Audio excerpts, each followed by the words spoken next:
ফিরে এলাম চতুর্থ শনিবারের সোনাবেলা নিয়ে। এই সিজনে প্রয়াসম ভিজুয়াল বেসিক্স থেকে আপনারা শুনতে পাবেন প্রখ্যাত সাহিত্যিক সৈয়দ মুস্তাফা সিরাজের নির্বাচিত ভয়ের গল্প। সৈয়দ মুস্তাফা সিরাজের জন্ম 14 অক্টোবর 1930 সালে। বাংলা সাহিত্যে, বিশেষ করে কিশোর সাহিত্যে গোয়েন্দা কাহিনীর লেখক হিসেবে সৈয়দ মুস্তাফা সিরাজ ভীষণ জনপ্রিয়। সৈয়দ মুস্তাফা সিরাজের একাধিক লেখা আমরা পাই শুকতারা, আনন্দমেলা, পক্ষীরাজ, সন্দেশ ইত্যাদি পত্রপত্রিকায়। লিখেছেন অনেক ছোটদের গল্প। বহুদিন আনন্দবাজার পত্রিকার সঙ্গে যুক্ত ছিলেন। বেতারের জন্য লিখেছেন বহু নাটক। অলিক মানুষ উপন্যাসের জন্য পেয়েছেন ভুয়লকা পুরস্কার, বঙ্কিম পুরস্কার ও সাহিত্য একাডেমি পুরস্কার। এছাড়াও আনন্দ পুরস্কার, বিভূতিভূষণ স্মৃতি পুরস্কার, সুরমা চৌধুরী স্মারক সম্মান ইত্যাদি আরও কিছু পুরস্কার পেয়েছেন। উত্তরবঙ্গ বিশ্ববিদ্যালয়ের তরফে সিরাজকে সাম্মানিক ডিলিট মর্যাদায় ভূষিত করা হয়েছিল। আমেরিকার আইয়া বিশ্ববিদ্যালয়ের আমন্ত্রণে বিশ্ব লেখক সম্মেলনে যোগ দিয়েছিলেন। সেখানে সাম্মানিক ফেলোশিপ প্রদান করা হয় তাকে।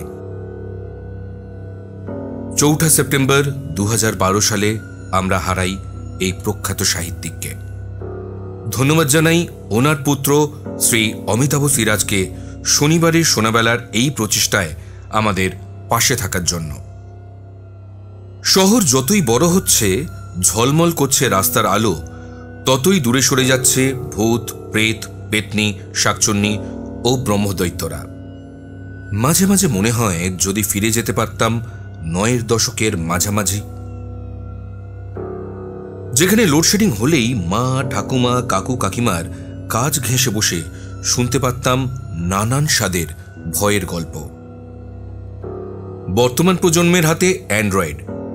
এই টেক স্যাভি প্রজন্মকে 9 দশকের স্বাদ দিতে এগিয়ে এসেছেন সল্টলেক ও রাজারহাট নিউ টাউনের কিছু বাসিন্দা।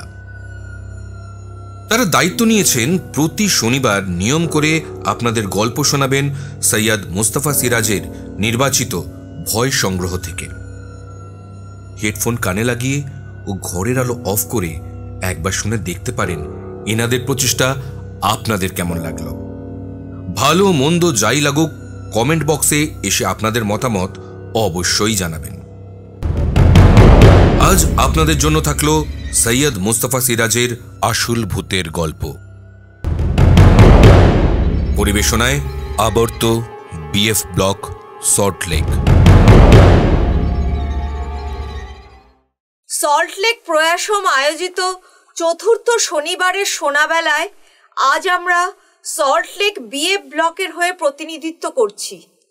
আমাদের আজকের নিবেদন প্রখ্যাত সাহিত্যিক মাননীয় সৈয়দ মুস্তাফা সিরাজের লেখা ভয় সংগ্রহ থেকে নির্বাচিত একটি ছোট গল্প অবলম্বনে আসল ভূতের গল্প।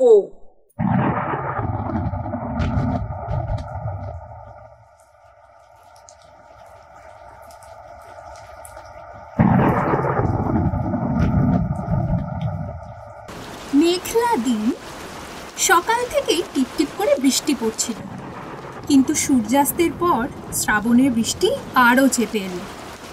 আর তার সাথে শুরু হলো মুহুর্মুহু বিদ্যুৎ চমক। আমি আর শান্টু ছোট মামার একটা ঘরে জড়ো সড়ো হয়ে বসেছিলাম। বিদ্যুৎ ছিল না, টেবিলের উপর আলোটাও নিস্তেজ হয়ে জ্বলছিল। এমন সময় ছাতা মাথায় দিয়ে প্রায় ভিজতে ভিজতে ছোট মামা এসে উপস্থিত হলো। ছোট মামা আসতেই আমরা মনে একটু সাহস পেলাম। ভেজা ছাতাটা ঘরের এক কোণে রাখতে রাখতে ছোট মামা বলল, কিরে, কতক্ষণ এসেছিস তোরা? এই তো স্কুল থেকে সোজা টিনা দিদি আর আমি এখানেই চলে এসেছি। তা বাড়িতে বলে এসেছিস তো? হ্যাঁ ছোট মামা, সব বলে এসেছি। বাইরে যা ঝড় বৃষ্টির দাপট, তাতে আজ কিন্তু আমরা এখানেই থাকছি। তুমি বরং আমাদের যে ভূতের গল্প বলবে বলেছিলে সেটা আজ শোনো।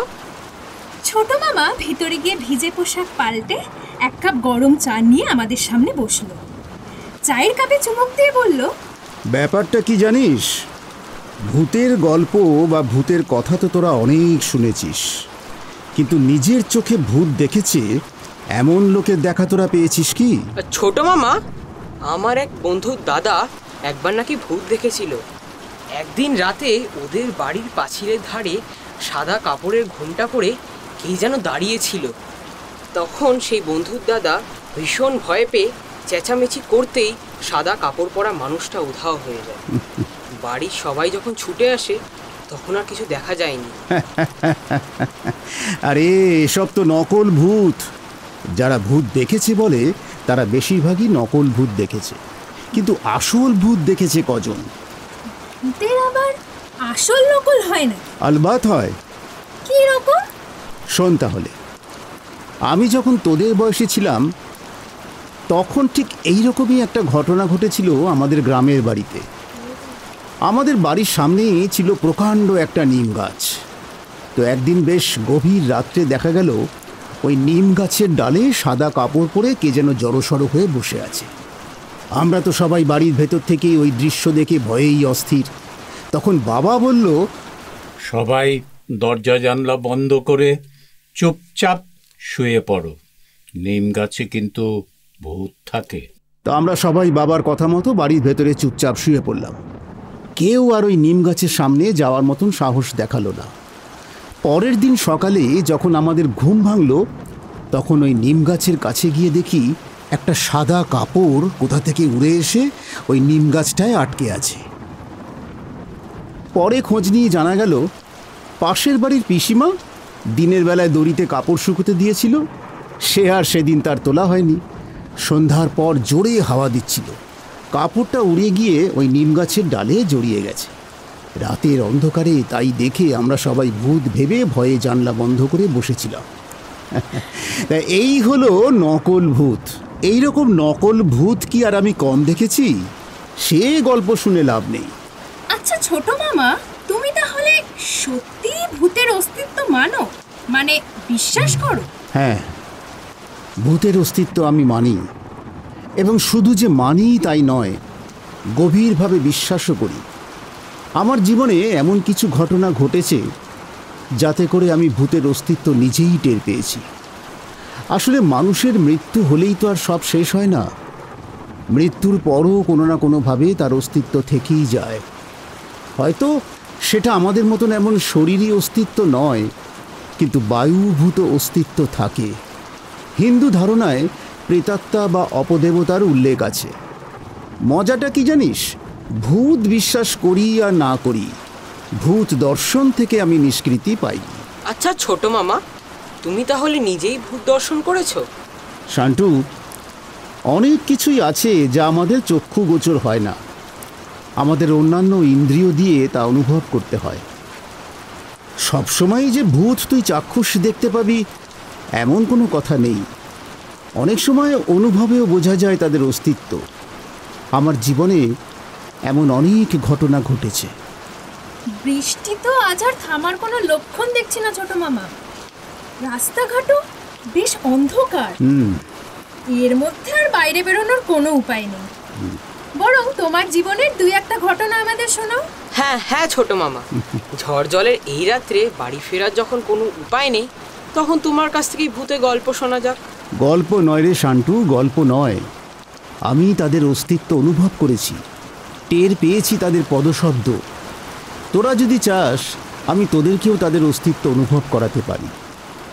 আমার হারানো কিছু অতি প্রিয় মানুষকে তাদের নিজ নিজ স্থানে গেলে আজও তাদের অস্তিত্ব টের পাই। তারা আমার সাথে কথা বলে, আমাকে দেখা দেয়, তবে আমার কোনো ক্ষতি তারা করে না। তাহলে আমরাও ভূত দেখতে চাই। টিনাদি, তুমি রাজি তো? হ্যাঁ হ্যাঁ ছোট মামা, আমিও শান্তুর কথাতে রাজি। ঠিক আছে ঠিক আছে, তাহলে সামনের সপ্তাহে আমি তো আমার গ্রামের বাড়ি যাব, তোরাও তাহলে চল আমার সাথে। হ্যাঁ হ্যাঁ হ্যাঁ ঠিক আছে, আমরাও যাব। কিন্তু ছোট মামা, এখন অন্তত একটা আসল ভূতের গল্প শোনাও। হ্যাঁ আচ্ছা আচ্ছা আচ্ছা, বেশ, শোন তাহলে। আমি তখন চন্দননগরে। আমাদের বাড়িটা বেশ বড়, চারিদিকে বাগানে ঘেরা, বহু পুরনো আমলের বাড়ি, ব্রিটিশ আমলে তৈরি। বাবা ওই বাড়িটা কিনেছিলেন যাদের থেকে, তারা বাড়িটা বিক্রি করে বিদেশে চলে যায়। আমি তখন গ্রাম থেকে এসে চন্দননগরের কলেজে ভর্তি হয়েছি। বাড়িটার দোতলার উত্তর পশ্চিম কোণের একটা ঘরে আমি থাকতাম। ওই ঘরটার সামনেই ছিল একটা বড় সড়ো ডাইনিং হল। ওখানেই দেওয়াল জুড়ে ছিল একটা বড় আয়না। একটু রাত পর্যন্ত পড়াশোনা করার অভ্যেস ছিল আমার। তো একদিন রাত তখন 12টা, 12:30 হবে। সেদিনের মতন পড়াশোনা শেষ করে আমি ঘর থেকে বেরিয়ে ডাইনিং হলের সামনে আসতেই আবছা অন্ধকারের মধ্যে আমি স্পষ্ট দেখলাম রাতের পোশাক পরা একজন মহিলা ওই আয়নাটার সামনে দাঁড়িয়ে আছে। আমি প্রচণ্ড ভয়ে কে বলে চিৎকার করে উঠতেই দেখলাম ওই মহিলা নিমেষের মধ্যে উধাও হয়ে গেল। তারপর ওই আয়নার সামনে থেকে ওই মহিলার হেঁটে যাওয়ার পায়ের শব্দ আমি শুনতে পেলাম। এদিকে আমার চিৎকার শুনে তখন অন্য ঘর থেকে আমার বাবা ছুটে এসে বললেন, কি হয়েছে অপু? ওরকম চিৎকার করলি কেন? বাবাকে ব্যাপারটা বুঝিয়ে বলার পর বাবা বললেন, যাও অপু, এখন গিয়ে শুয়ে পড়ো। আর ভয়ের কিচ্ছু নেই। কাল আমি এ ব্যাপারে তোমার সাথে কথা বলবো। পরদিন বাবার কাছে জিজ্ঞাসা করায় বাবা বলেছিলেন, এই বাড়িটা আমি কিনেছিলাম এক ফরাসি ভদ্রলোকের কাছ থেকে। উনি আমাকে বাড়িটা বিক্রি করে দেশে ফিরে যায়। বেশ কমেই পেয়েছিলাম বাড়িটা, কিন্তু এর কিছুদিন পর এখানকার লোকেদের কাছে আমি জানতে পারি ওই ভদ্রলোকের স্ত্রী নাকি এই বাড়িতেই আত্মহত্যা করেন। তবে সেটা কি কারণে তা জানা যায়নি। শুনেছি ওই ভদ্রমহিলা নাকি খুব সাজগোজ করতে ভালোবাসতেন, আর দেওয়াল জোড়া ওই আয়নাটা ওনার খুব পছন্দের ছিল। তাই হয়তো ওনার অতৃপ্ত আত্মা এখনো এখানে ঘুরে বেড়ায়। বাবার কাছে এই ঘটনা শোনার পর থেকে আমি আর বেশি রাত পর্যন্ত জেগে পড়াশোনা করতাম না। তা এই হলো আসল ভূতের গল্প, একেবারে নির্ভেজাল আদি অকৃত্রিম ভূত। কিন্তু এখন যেমন সহজে বলছি, আসল ভূত দেখার সময় মোটেই ব্যাপারটা সহজ হয়নি। যাই হোক, অনেক রাত হয়ে গেল রে, এবার তোরা শুয়ে পড়। ঠিক আছে।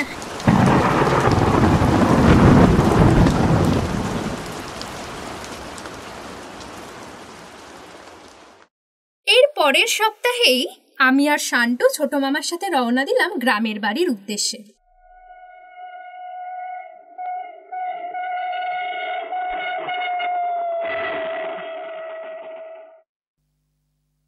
কিন্তু আমাদের ট্রেনটা যে এত লেট করবে ছোট মামাও সেটা ভাবতে পারেনি।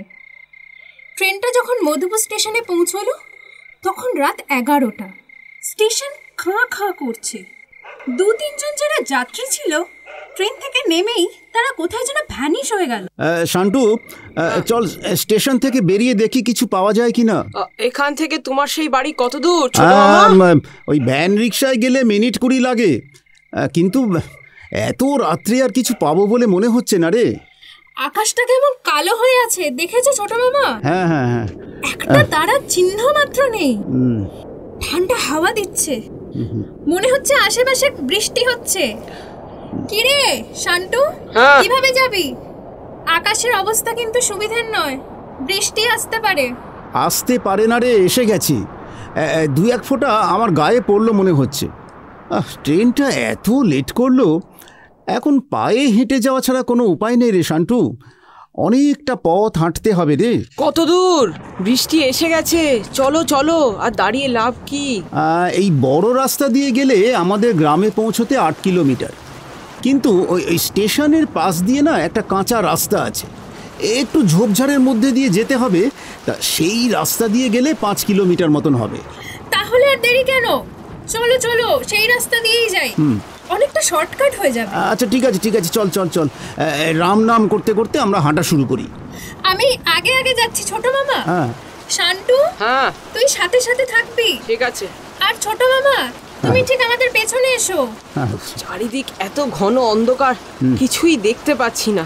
আর বৃষ্টিতে তো পুরোই ভিজে গেলাম। হ্যাঁ, বিদ্যুৎ তো খুব চমকাচ্ছে রে।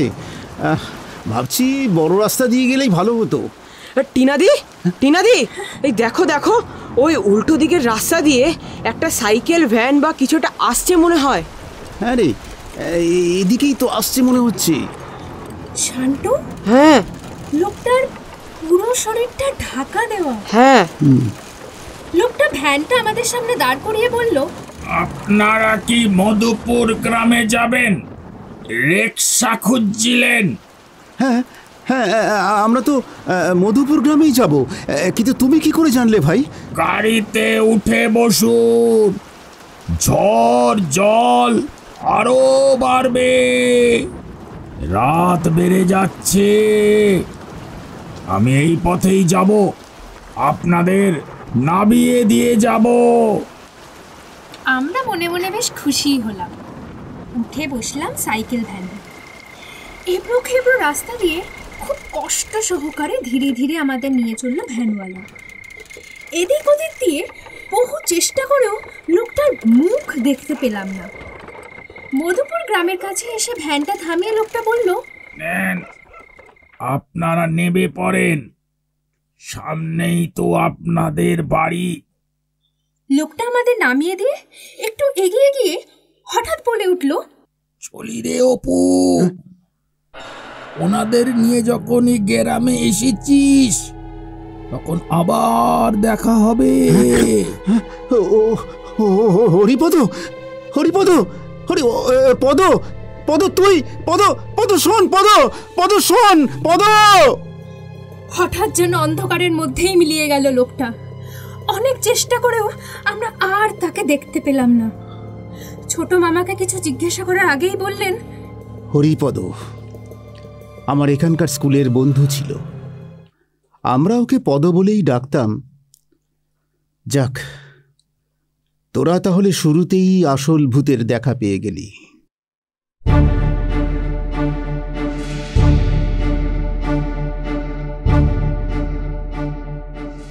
মামার বাড়ি পৌঁছে তাড়াতাড়ি শুয়ে পড়লাম ঠিকই, কিন্তু বাকি রাত আর ঘুম হলো না। অস্বস্তি আর আতঙ্কে শান্তুও ঘুমোতে পারেনি সারা রাত। সকালে আমাদের ওঠার আগেই দেখলাম ছোট মামা রেডি হয়ে বসে আছে, খুব চিন্তিত মনে। শান্টু, টিনা, আমি এখন একবার ওই জায়গাটাতে যেতে চাই। কোন জায়গা? কাল রাত্রে ওই হরিপদ আমাদের যেখানে ভ্যানে করে নামিয়ে দিয়েছিল। আমি আর শান্টু ছোট মামার সাথে হেঁটে পৌঁছালাম সেই জায়গাটায়। আশ্চর্য ব্যাপার, ওখানে দেখলাম একটা ভাঙা চোরা বহুদিনের অব্যবহৃত ভ্যান রাস্তার ধারে পড়ে আছে। ছোট মামা হঠাৎ বললেন, চল, আমার যা দেখার দেখা হয়ে গেছে। কাল রাত্রেই আমি এখানকার লোকজনের সাথে কথা বলে জেনেছিলাম হরিপদর বাবা এই রাস্তা দিয়েই শ্মশানে মরা বয়ে নিয়ে যেত, ওই ভ্যানে করে। হরিপদর বাবা মারা যায় বছর 5 আগে। চল এবার ফেরা যাক। আজ বিকেলে আমরা যাব আমাদের এখানকার পুরনো স্কুলে।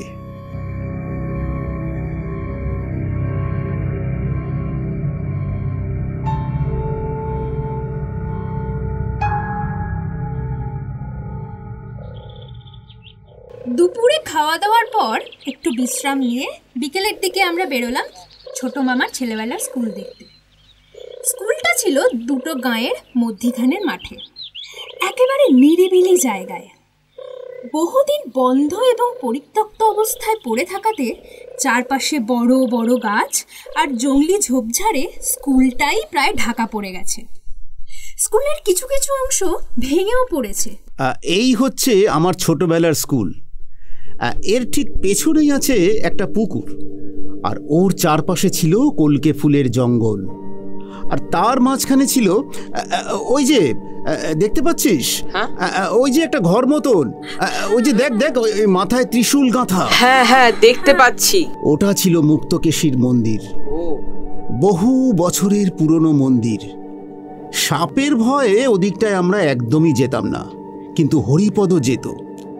ও ছিল খুব সাহসী, কালো মতন, কিন্তু চেহারার গড়ন ছিল বেশ বলিষ্ঠ।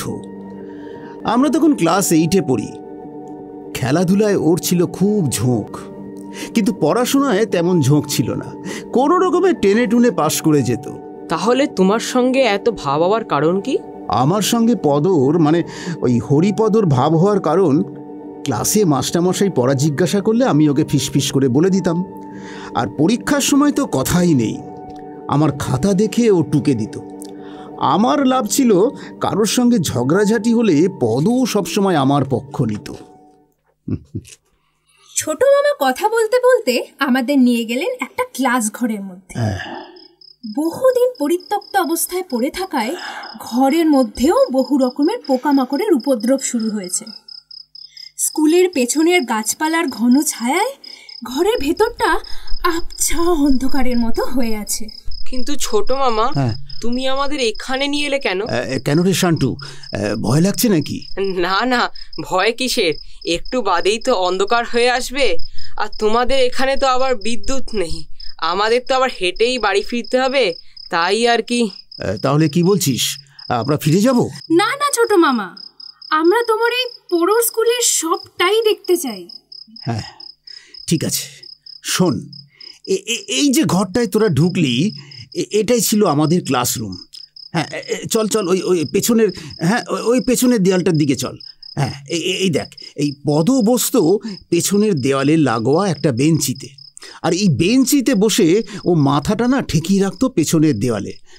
ভালো করে দেখ শান্টু, টিনা, ও যেখানে মাথাটা হেলিয়ে রাখতো সেখানে একটা ছোপ আছে, দেখতে পাচ্ছিস?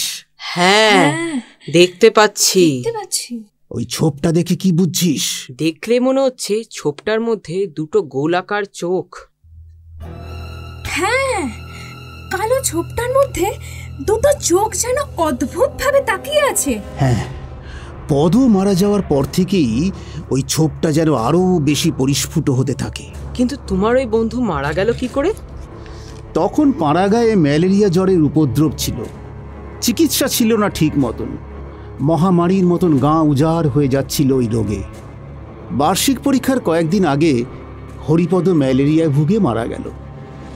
ও যখন মারা যায় আমাকে তখন ওর কাছে যেতে দেওয়া হয়নি।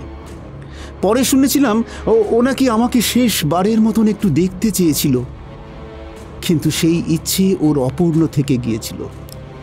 আমি তখন একেবারে একা হয়ে গেলাম, আমার মনটা একেবারে ভেঙে গেল। বার্ষিক পরীক্ষার প্রস্তুতিও তেমনভাবে নিতে পারলাম না। তারপর বার্ষিক পরীক্ষার সময় বাংলা, ইংরেজি, ভূগোল পরীক্ষা তো কোনো রকমে দিলাম, কিন্তু সমস্যা হলো সংস্কৃত পরীক্ষার দিন। একে তো ওই দেবভাষার ব্যাকরণ ব্যাপারটা আমার কাছে বেশ কঠিন লাগতো, তার উপর পণ্ডিত মশাইয়ের ক্লাসে বরাবর ফাঁকি দিতাম। তুমি তাহলে সংস্কৃত পরীক্ষায় পাশ করলে কি করে? সেই ঘটনাই তো তোদের বলছি। আমি এই ঘরের না ওই জানলার পাশে বসতাম। ছোট মামা, হ্যাঁ, ভেতরটা কিন্তু খুব অন্ধকার হয়ে আসছে। এই ভাঙা পুরো স্কুল বাড়িতে আমার কিন্তু বেশ ভয়ই লাগছে। শান্টু, আমার কাছে টর্চ আছে, ফিরতে কোনো অসুবিধা হবে না। শোন, এই সংস্কৃত প্রশ্নপত্র নিয়ে আমি তখন আকাশ পাতাল ভাবছি। হঠাৎ হঠাৎ জানলার বাইরে চোখ যেতেই দেখলাম কে কে হ্যাঁ, আমি তো ঠিকই দেখছি, হরিপদই তো। পরনে সেই খাকি হাফ প্যান্ট, গায়ে ময়লা একটা শার্ট, ওই জানলার বাইরে ওই ঝোপের কাছে দাঁড়িয়ে আছে জানিস, আমার দিকে তাকিয়ে চোখের ইশারা করছিল। আমি আনন্দে প্রায় চেঁচিয়ে উঠেছিলাম, কিন্তু পরক্ষণেই মনে হলো না, পদ তো মারা গেছে। আর অমনি আমার সারা শরীর হিম হয়ে গেল, ভয়ে আমি চোখ বুজে মাথা নিচু করে ফেললাম। সংস্কৃতের পরীক্ষা, পণ্ডিত মশাই নিজেই গার্ড দিচ্ছিলেন।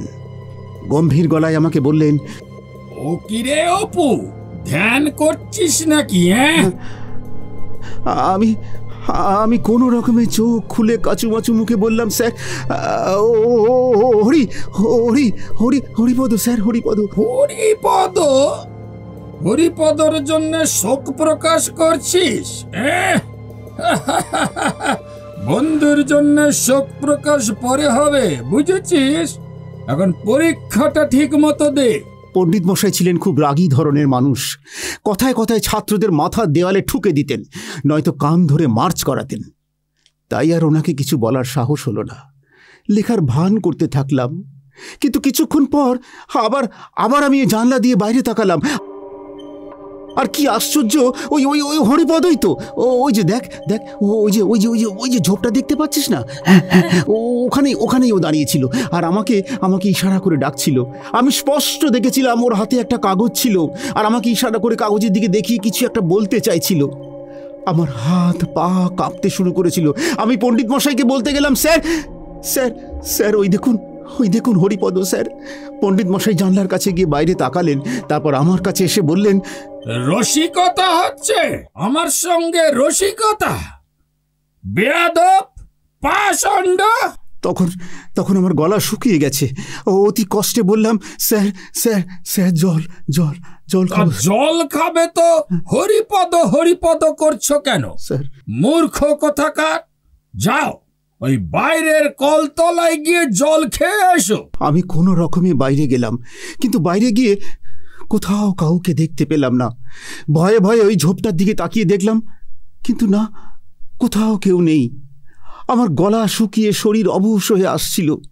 টিউবওয়েলের সামনে গিয়ে জল খাবো বলে হাতলে চাপ দিতে যাচ্ছি, কিন্তু কিছুতেই পারছিলাম না। আর তারপরেই ঘটল সেই আশ্চর্য ঘটনা। তোরা হয়তো এখন বিশ্বাস করবি না, আমি হঠাৎ দেখলাম টিউবওয়েলের মুখ দিয়ে গল গল করে জল পড়ছে। আমার মনে হলো টিউবওয়েলের হাতলটা কেউ চেপে দিচ্ছে। জলের তেষ্টা আমার এত বেশি ছিল যে আমি কিছু লক্ষ্য না করেই জল খেতে লাগলাম। জল খাওয়ার পর শরীরটা আমার একটু ভালো লাগলো, ভয়টাও অনেকটা কেটে গেল। ভাবছিলাম হয়তো আমার চোখের ভুল, কিন্তু পর মুহূর্তেই ওই মুক্তকেশী মন্দিরের দিকে চোখ যেতেই আমার বুকটা কেঁপে উঠল।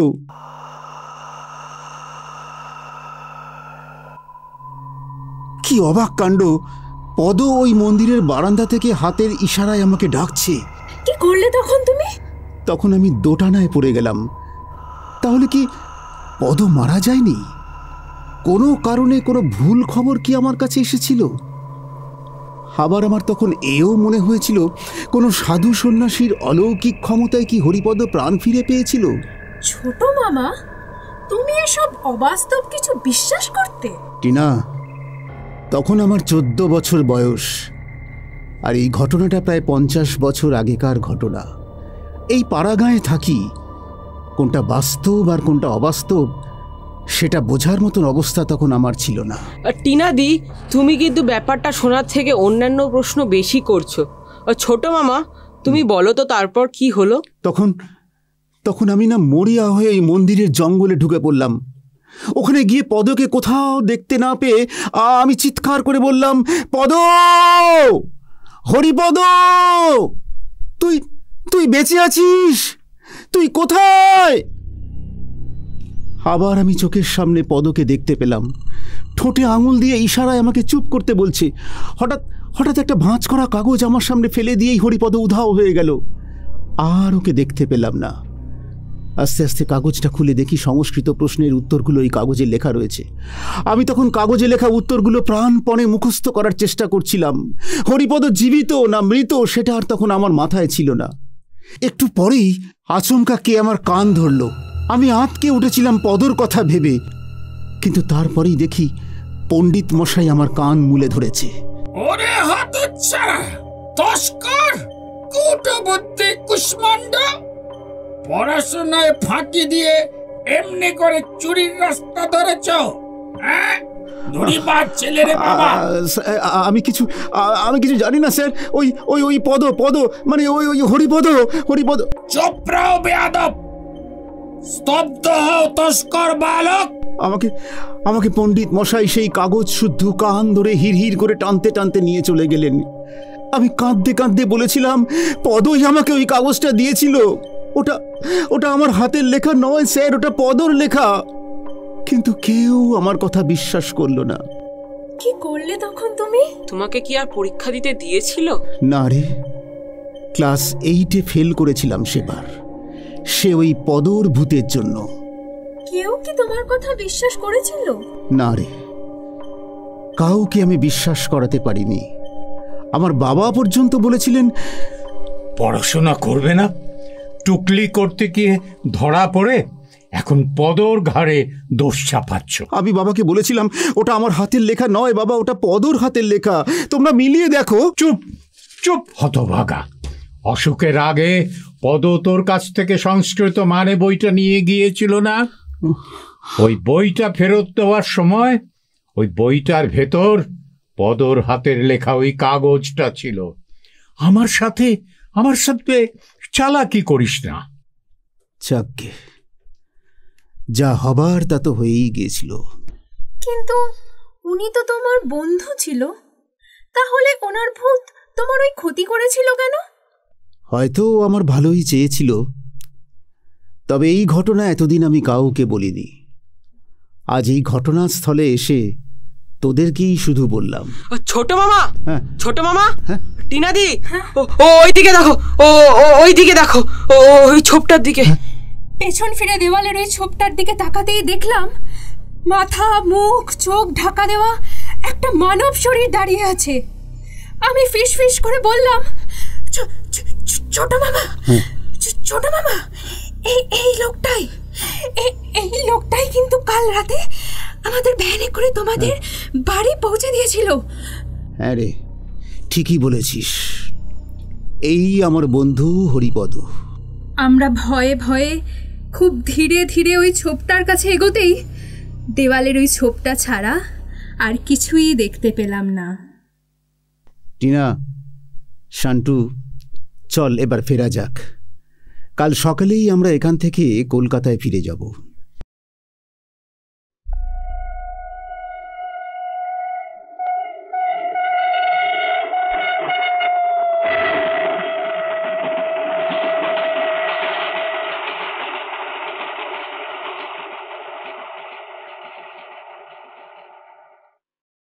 শুনছিলেন সৈয়দ মুস্তাফা সিরাজের আসল ভূতের গল্প। পরিবেশনায় আবর্ত বিএফ ব্লক, সল্টলেক। আমরা ফিরে আসব আগামী শনিবার নতুন একটি গল্প নিয়ে। ভালো থাকবেন, ভালো রাখবেন।